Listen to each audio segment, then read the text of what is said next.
Additional deputy commissioner Mohammad Iqbal Khan Wazir ने जिला कचहरी में अराइज नवीस, वसीका नवीस और स्टाम्प फरोख्त करने वाले अफराद की जगहों पर अचानक छापा मारा। इस मौके पर एडिशनल डिप्टी कमिश्नर ने लाइसेंस चेक किए। मौके पर मौजूद अफराद से फर्दन मालूमात ली। एडिशनल डिप्टी कमिश्नर ने इस बात को यकीनी बनाया कि 50 रुपए का स्टाम्प 50 रुपए में फरोख्त होगा और जितनी मालियत का स्टाम्प होगा वही कीमत होगी। जितने भी अरज नवीस, वसीका नवीस जितने भी बैठे थे सबके लाइसेंस चेक किए हैं। अक्सर पुराने, इसकी रिन्यूअल ज़रूरी है, वो अंडर द लॉ हम देख लेते हैं।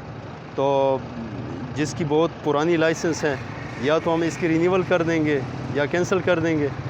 और इसके साथ मैंने सबको ये वार्निंग दी है कि कहीं पे भी किसी सिटीज़न को, आपके तवज्जुह से मैं ये बात कहना चाहता हूँ कि किसी को भी वो अगर एक्सपेंसिव स्टाम्प्स मिल रहे हैं तो वो जस्ट डीसी साहब की ऑफ़िस में कंप्लेंट करें, हम उसके ख़िलाफ़ एक्शन लेंगे।